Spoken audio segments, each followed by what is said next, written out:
Okay, I think we're live. Arash, give me a thumbs up if we're good to go. All right, awesome. Hi, everyone. Thank you so much for joining us. Today's town hall is being organized and co-hosted by the Afghan Diaspora for Equality and Progress and George Mason's Afghan Student Union. Welcome, everyone. Hope you're having a great Tuesday afternoon.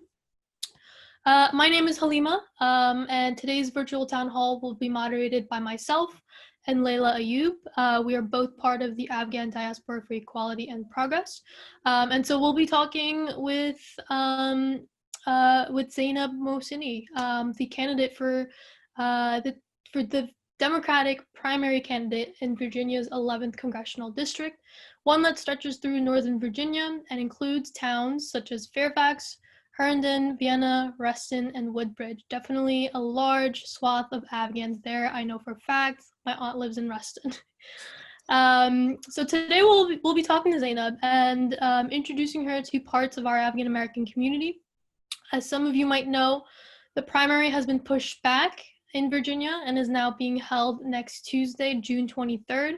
So if you're a Virginia 11 resident, please get out the vote. Make sure your aunts and uncles are voting as well. And so we'll start off today's town hall by asking a few questions that we think are vital and important to our community. And then we'll give those attending, in the town hall to be able to ask questions in the chat towards the end. So with that said, thank you so much for joining. We'll jump right into it with Zainab, and Laila will ask the first question. Yeah. Okay, so thank you, Halema. All right, so our first question is, Zainab, how would you link some of the issues that you care about and have on your website, including racial justice, autism justice, immigration justice, the Green New Deal? How would you link those issues to the needs and wants of the Afghan American community, many of whom reside in the 11th district? Yes, so thank you so much for having me here. I really appreciate the opportunity to introduce myself to the community. So all of the issues on my website intersect with the experiences of Afghan Americans and our community at large. We're a large and diverse group, but there are several specific ways that these policies will help issues or concerns that are prevalent in our Afghan American community. So I think that many members of our community have experienced war and violence. Even for those who haven't personally experienced this trauma, we have friends, family members who have survived violence or are still under the threat of war. So these experiences mean that a lot of people suffer from anxiety, depression, PTSD, which are common throughout our community, and but many of us lack the coverage for mental health, myself included. So Medicare for All, so the policy that I advocate for is Medicare for All, and something like Medicare for All would cover mental health coverage and allow more of us to be able to either get fully insured, to get fully insured, because right now people are either underinsured or uninsured completely. People in our community have more difficulty getting identified as having autism and any kind of neurodivergence because of lack of healthcare access, and because healthcare providers don't understand our communities very well. So I want to include, part of the reason why I want to include implicit bias training in my advocacy for Medicare for All is so people have an anti-racist, especially medical professionals and providers have an anti-racist training, so they can help not only minorities across the country, but specifically Afghan Americans. I think that some of us have come to the U.S., speaking especially for myself, through refugee resettlement programs, through asylum programs, or green card programs, or we have family members who have come that way. So I think that specifically now, the current administration is threatening all of these programs. We need to increase our refugee cap. We need to create more asylum courts and increase the number of asylees we accept into the U.S. And increase number of people who can come into the U.S. through our green card program, specifically through family petitions. I think it's common that people have experienced unemployment or discrimination in employment due to their names, their religious identities, and we face as not only as a minority but as Afghan community structural discrimination, surveillance. So I think that part of my main platform points is to expand the Civil Rights and Voting Rights Act to meet the standards of the 21st century, which will protect people from discrimination in housing, healthcare, employment, data, technology. And I think that the topic that's most relevant to what's going on in the US right now is police brutality. So I think that we have this special connection because the same weapons that are being used to kill people in Afghanistan are now being used to beat down protests here in the US. And we have, like I said, a unique connection to the BLM and to the anti-police brutality movement because our people have experienced US militarization firsthand. And I'm advocating for demilitarizing the police and decreasing our military conflicts abroad. And then since many people in our communities have experienced living in low-income areas, refugee camps, and other dangerous places that expose us to dangerous environmental toxins, we can appreciate the need for environmental justice. We need to invest in creating sustainable infrastructure, green transportation, and renewable energy so that our communities, like all other working class communities, don't have to be in the forefront of the environmental degradation that's taking place.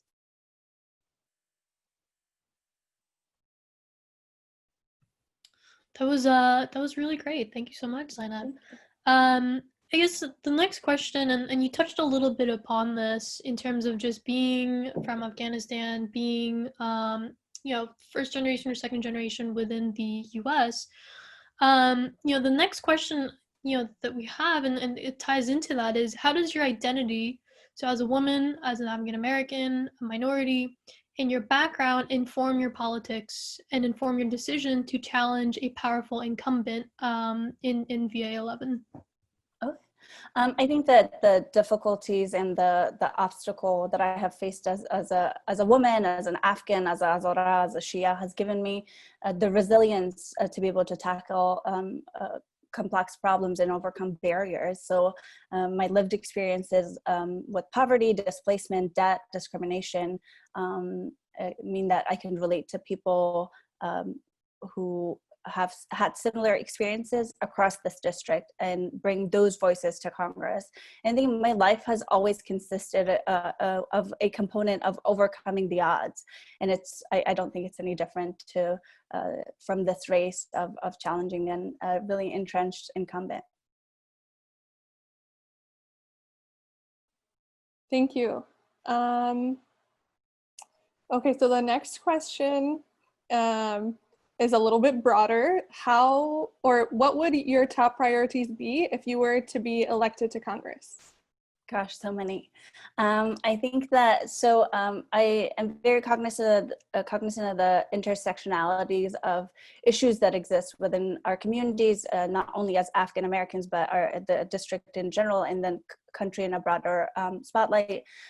So I think that there are a lot of issues that would be priority, but I think that the main thing I want to focus is to try to get money out of politics. I think that, so the incumbent right now has $400,000 of his personal money invested in the military contracting industry, and he has tried to use as recent as the HEROES Act to try to take billions of dollars that is supposed to go to working class people to try to funnel them to bail out the military contracting industry executives. So in return, he takes thousands of dollars of donations and campaign donations from the military industrial contracting industry. So I want to take money out of politics. I think I want to combat corruption and focus on peace rather than war. And I think that right now the US political system is this, in many circumstances, this revolving door of corporate politics. And I think that once we take the money motive out of politics, we can have true representation and have our voices as working class people be heard in Congress.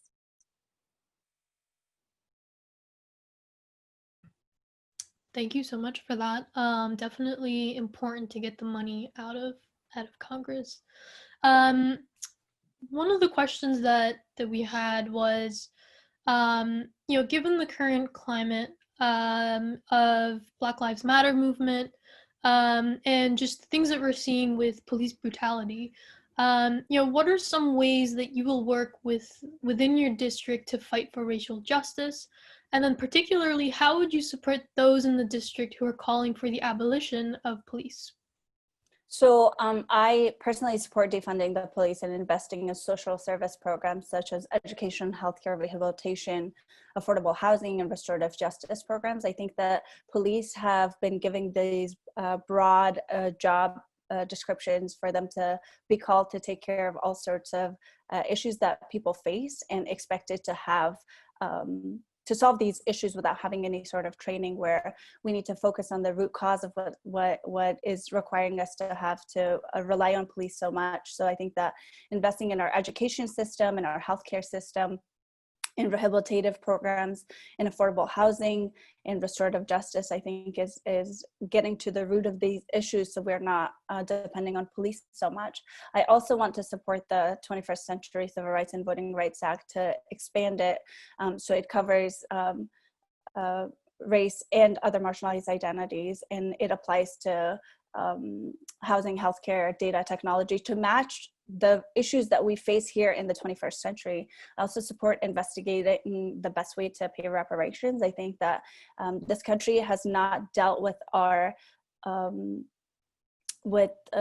how racism is the fabric of our nation, and we need to investigate that on a serious level. I think that that came out in the presidential primary. I think Marianne Williamson had proposed for us to investigate reparations, but she didn't make it so far. So I think that these conversations need to be a regular part of our political debate, our political echelons, for us to combat that, and to combat racism.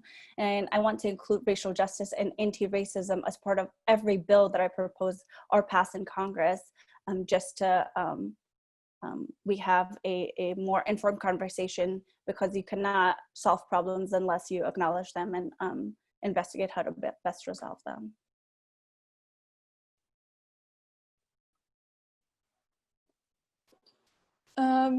Thank you for that answer. So this is connected to some aspects of the answers you've already given us, and you've touched on intersectionality. So our next question is specifically about your proposals for the LGBTQ plus communities. Specifically, you suggested creating a new federal organization to combat violence against this community. Mm-hmm. So we just wanted to ask you to elaborate on that, on what you're envisioning with that proposal. So when we were crafting this platform of LGBTQIA plus justice, there was a conversation happening in the US about domestic terrorism and what that really means. Usually it's a phrase that's used to imply that we're cracking down on Muslim Americans and other minorities in the US. So there have been a push to identify white supremacist groups as the real domestic terrorist organization that enact violence on marginalized communities. So in our platform, we were trying to reappropriate the word to discuss how we would need to combat hate groups. However, we also realized that that phrase has a lot of baggage, and it's probably better to craft our policies without it. So we've actually changed our website to exclude the phrase and use a more precise definition of what are the types of hate crimes that we're actually talking about. So the United States has seen an increase in the number of hate crimes and the prevalence and popularity of hate groups in recent years. And I think that partially because of the Trump election, but this increase directly and negatively impacts groups that already face so much societal marginalization, so specifically Black transgender people. I think that your question is like correctly pointing out that much of the violence that the LGBTQIA plus people face is state sanctioned. So a lot of the crimes against queer people is by the police sometimes. So a great example of that is the Stonewall Uprising was in response to an oppressive governmental policies towards queer people and police brutality. And like not too long ago within this, during these protests for racial justice, a Black transgender man was murdered by the police in Florida. I think it's also true that when the government works as it should, which is as an advocate for the people, it can benefit the LGBTQIA community. We've also seen that our government tends to be more reactive than proactive. Our government needs to, like they just recently declared lynching a federal crime. So I think that our government is only now trying to pass these reforms, and especially when it comes to like police brutality after decades of Black people being murdered by the hands of the police. So our government has had a really horrible response rate to COVID-19. We can't always keep passing these half measures, and especially when after crises have happened. So we need to be proactive in addressing inequity at the roots. I think that we need to create a new department that needs to be a part of the executive branch, whose sole purpose should be to work on social justice and equity. And this branch would coordinate with policy to increase social programs, to support survivors of hate crimes, regardless of what part of their identity is being targeted. So they feel more comfortable to come forward and receive support.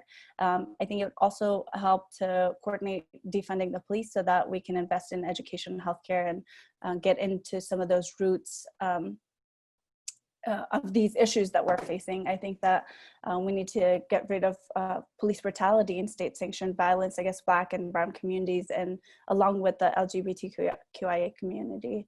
The department that I envision would also help the development of policies and legislation that transforms our society for the better by working with people who have been in these realms for decades and if not more, who understand the changes that are required and needed to make the community a little safer for the LGBTQIA+ people. Thank you for that.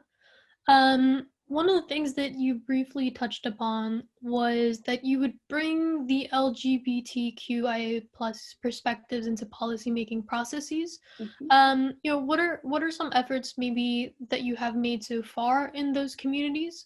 And then additionally, how have you addressed homophobia, transphobia, biphobia among our own communities of Afghan Americans? That is something that I think is pretty prevalent. So would definitely be interested to hear your thoughts on that. Yeah, so I've tried very hard to be very intentional about when I'm creating policy platforms to bring the perspectives of the people who I'm proposing these policy platforms about. So in the creation of our platform regarding the LGBTQIA+ community, we have intentionally had people of those communities be present in the crafting of it. So our volunteers, our staff have read over and provided feedback on every policy, including the LGBTQIA+ justice. The first public town hall that I did was with the GMU Pride Alliance. We discussed how I foresee Medicare for All benefiting the LGBTQIA+ community by covering transition treatments for trans people and PrEP for queer people. So I think when it comes to homophobia, transphobia, and biphobia, as most of our are aware, is very prevalent in the Afghan American community. But our communities, I just want to be very make a note of this, that our communities aren't the only communities who hold these biases. So since anti-LGBTQIA+ sentiment is a part of the American political, social, and economic system, it's common for my campaign to receive pushback from community members about my support of the Equality Act that just passed in Virginia, and our desire to use Medicare for All to fund transition for trans people, and our intention to center the queer people's rights in our platforms. I think specifically within our community, I've tried to explain how LGBTQIA+ issues is important to our community. Sometimes there's this idea that we don't have queer people within the Afghan community, so it doesn't impact us. But obviously that's not true. By supporting LGBTQIA+ people, we're also supporting our parents, our siblings, our cousins, our children, our friends, and other loved ones who face oppression because of their queer identities. And Afghan Americans need to stand in solidarity with other marginalized groups. I think we are starting to chip away at the rights of LGBTQIA+ people to get married or to use the bathroom that aligns with their gender identity, to be able to go to work and just live their lives. Then we're also chipping away at the foundation of the civil rights in our country, which will negatively impact us as a society overall. And I think that it can be a struggle. My campaign manager is a trans person, and I know that it's sometimes like tooth and nail fight to get people to use their correct pronouns and to treat them with respect. A lot of times we'll go in meetings, and I think that people don't take them seriously because of their queer identity. So I think that these are necessary fights to fight. Sometimes it starts at home. I've had intensive conversations where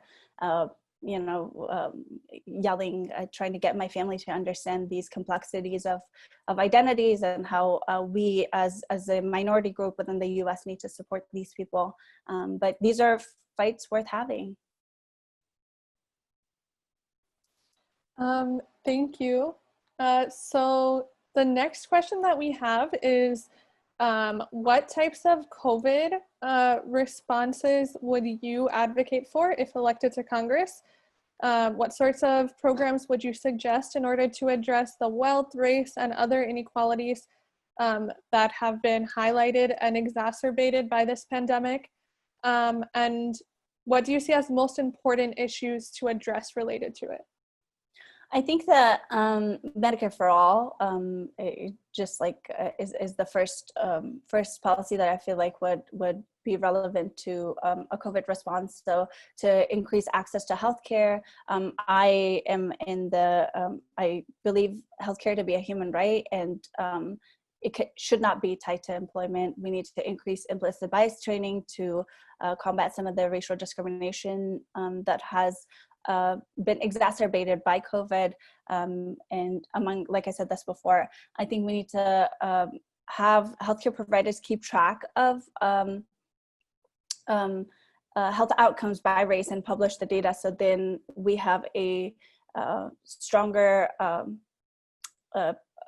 we can create a stronger policies to close those gaps that exist based on the data that they provide.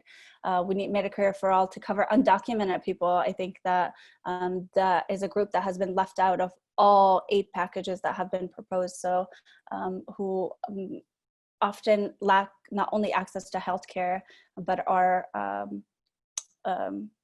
afraid for their safety and for their privacy to seek medical care, or they can't afford it due to not having employment that provides that type of service.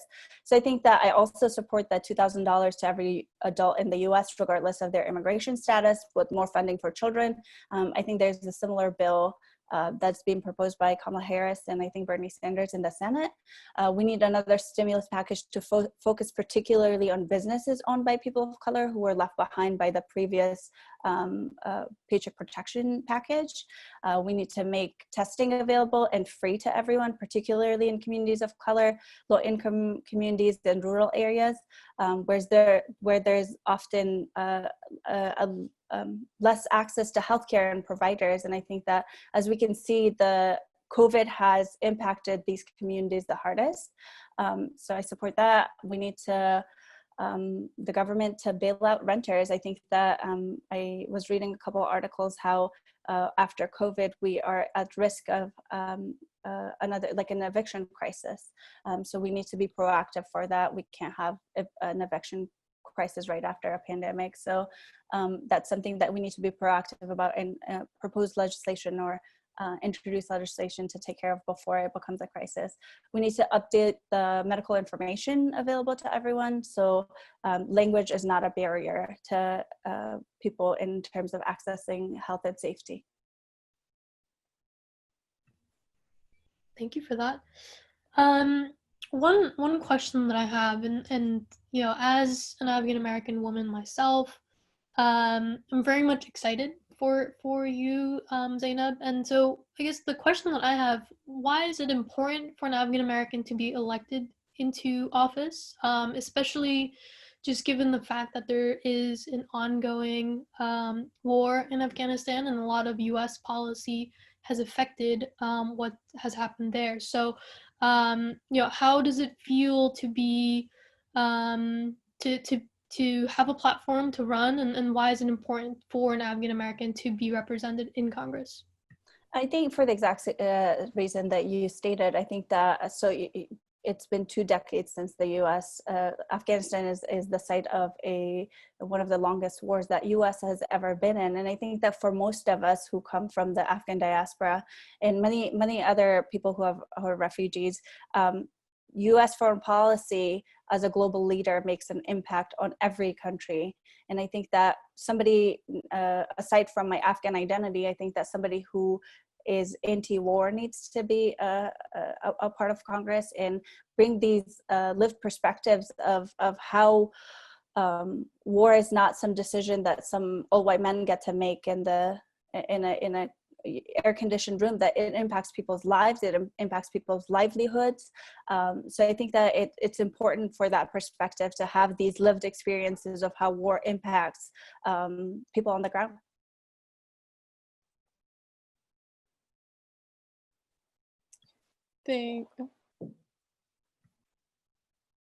Oops, sorry, go ahead, Laila. Oh, no, thank you. Unless Halema has another question. Okay.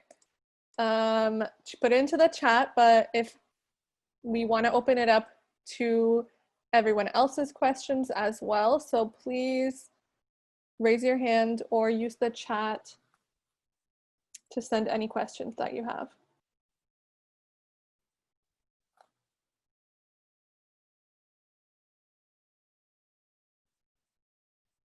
I don't know if it's my space to bring this up, but it doesn't always have to be a policy question. Until we wait for a question, how has campaigning been thus far, in terms of just what you expected going into it and how it's been so far? I think so. When I was going into it, I know it's going to be incredibly difficult. So we're a small grassroots campaign. I took a bunch of pledges to say I'm not going to take money from the fossil fuel industry. I'm not going to take money from the military industrial complex. I'm not going to take money from the policing industry. So I think a lot of times that limits your ability to do a bunch of stuff because money is so tied into our politics. I think that COVID was something that nobody had prepared for, but we were very swift into moving to digital outreach. So we have volunteers. We have about 125 volunteers. About 20 of them are very active or dedicating 20 to 30 hours a week, reaching out to community members via text banking and phone banking. It's been difficult. I think that so because I don't have a lot of high dollar donors, a lot of people who would normally donate to a campaign like mine because of our messaging and the people that we're trying to serve are people who are impacted by COVID. So I think that this in people's income being directly impacted our campaign in terms of financing. But I think that we're also getting a lot of really positive feedback from the community at large, and obviously within communities who resonate with a lot of the identities that I hold, because COVID has proven the need for something like Medicare for All. COVID has proven for the need for something like a federal jobs guarantee.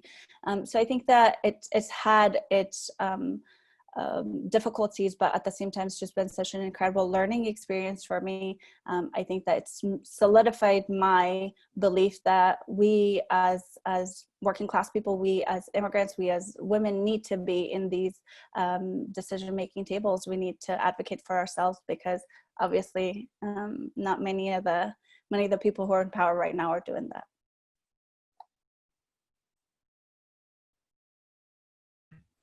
Thank you for that.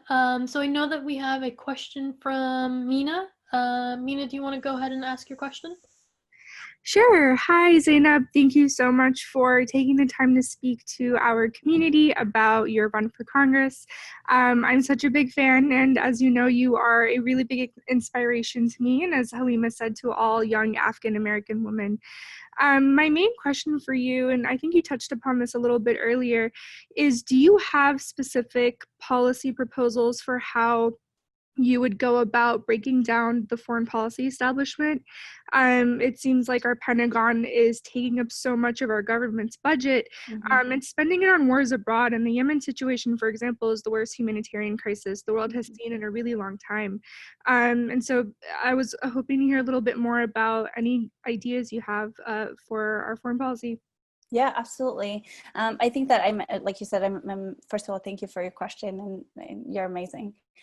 So the foreign policy decisions are usually made by people who have no connection to a lot of the countries we go into wars with. And I think that a lot of times, as proven by the Afghanistan paper, like nobody knew what they were doing.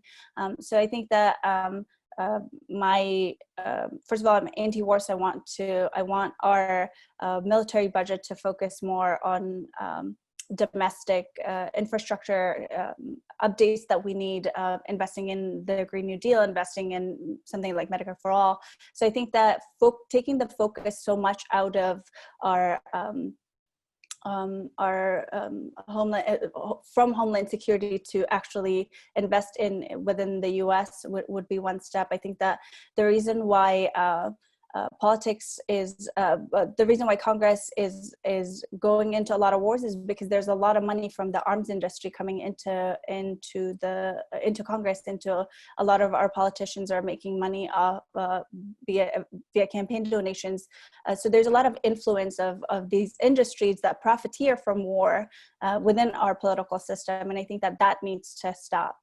We need to take the profiteering motive out of politics for us to have and strive for and be a leader, a global leader as the U.S. in being an anti-war nation and lead the global community into that. Thank you. All right, so we have a question in the chat. What can the Afghan community do to help your campaign, either within your district or outside? Because I know we have people who might be from even other parts of the country on this call right now. Yeah, so I think that, so right now our primary is exactly a week from today. So we're in needs of volunteers. So we're, like I said, we're text banking and phone banking, so we can use some more people there. But I think that my biggest challenge right now is that I need funds. So if you have the capability to donate to our campaign, we're a grassroots small dollar donation campaign. So if you have the capacity to donate, please, if you go on our website, zainabmohsini.com, the donate button is gigantic. And vote, please vote. I think I said this off the screen before, that because the Department of Elections is being overwhelmed, having to deal with the postal service not working as at the capacity as it used to work because of budget cuts and stuff like that, we recommend that you try to do curbside voting or go in and do in-person absentee instead of requesting your ballot online, just because you might not be able to get it. And if you do get it and then send it, it might not be counted. So please practice your right to vote. Please know that the Afghan community, especially within District 11, is huge, and we can have a strong impact with our vote. Thank you for that. We have another question in the chat, definitely related to what you just said in terms of the Afghan community within VA 11. And the question is, how can we encourage Afghans in your congressional district to go out and vote? I think that just recognizing, like I said, because our systems are not built to educate people in politics and how the political system works, and it's very complex for a person to take time out of their life to research everything. I think that it's really important for us to recognize how much impact we can have. I think that there's this, especially among my parents' generation, and this this idea that our votes somehow don't count, when it's like that's the biggest impact that we can make, because our elected officials are people who work for us. We pay their salaries through our taxes, and we elect them. So there are employees. So understanding that, you know, your vote matters and your voice matters, and you can express your opinions and express your I guess like your discomfort with your elected official, is like voting is the way to go.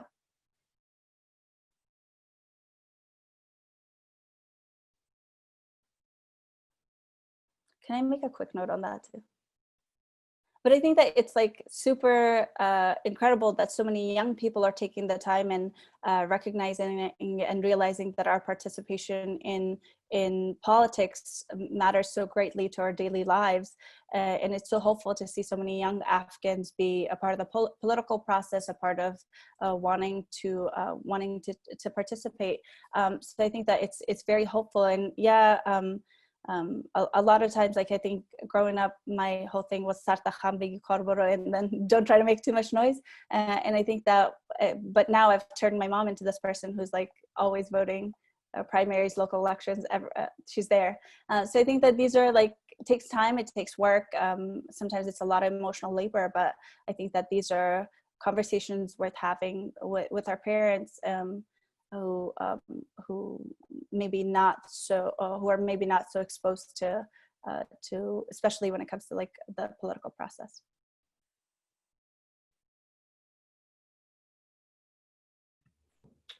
Do we, thank you for that. I definitely agree in terms of getting our parents involved. It's definitely a step-by-step, long-term type of process to make them not only politically aware, but then also that next step of like politically involved and making sure that they show up to local elections, primaries, general, and so on and so on. So I can definitely relate to that. Do we have any other questions? Either you can raise your hand, and Arash will call on you, or you can put it into the chat on the side.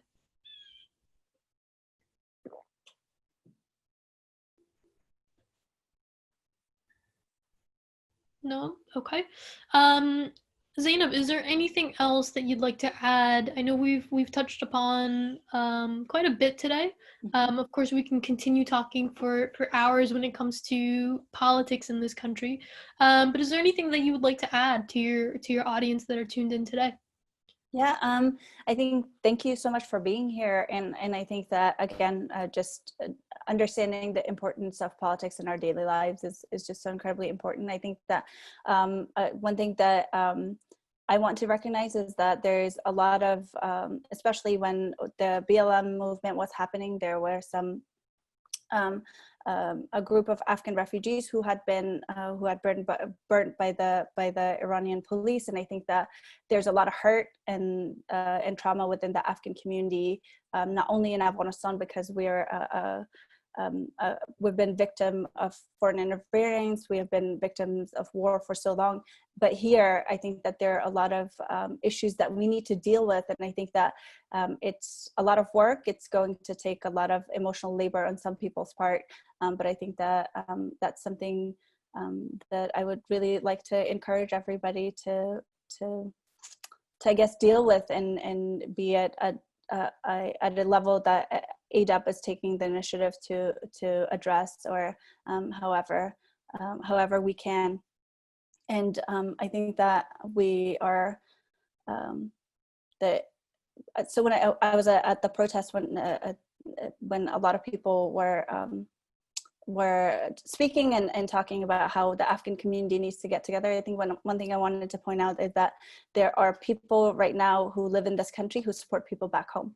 And then people are doing what they can with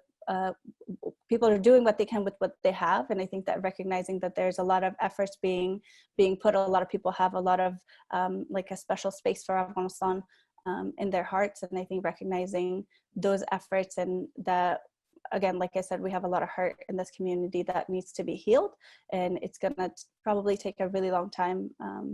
But that's something that I want to recognize and talk about. Yeah, that's definitely very important. Thank you for sharing that. It does look like we have a question from Shabnam. So you can go ahead.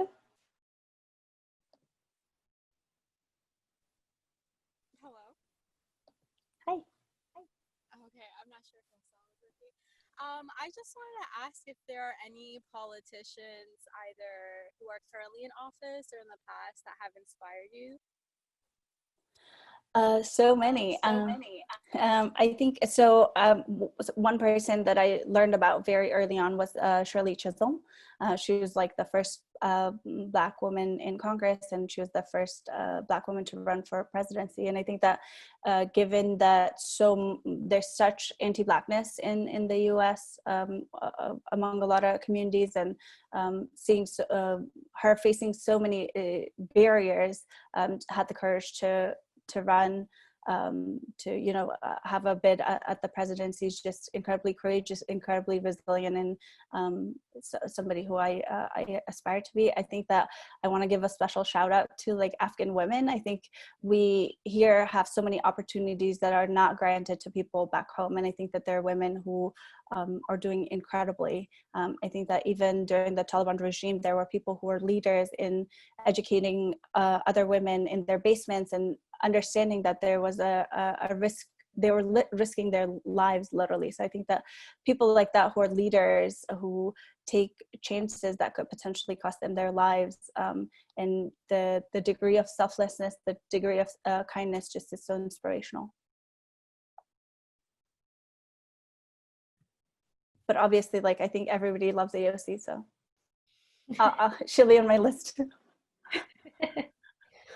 Thank you so much for sharing that.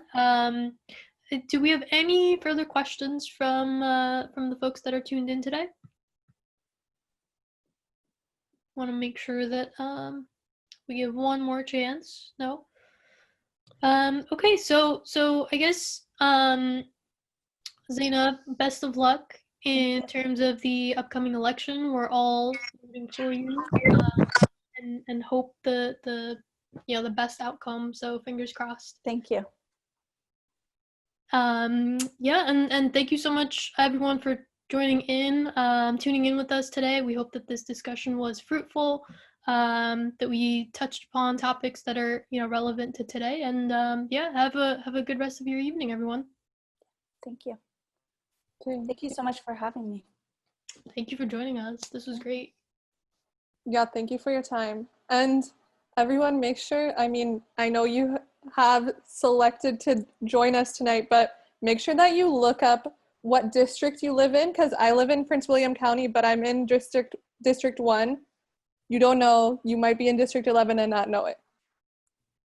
Our districts are gerrymandered, so please look up, because you could be like, two neighbors could be in two separate districts. So.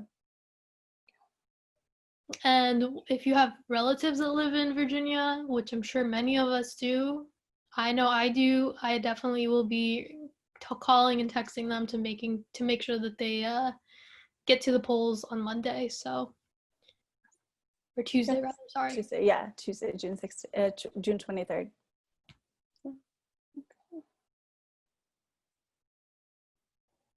All right.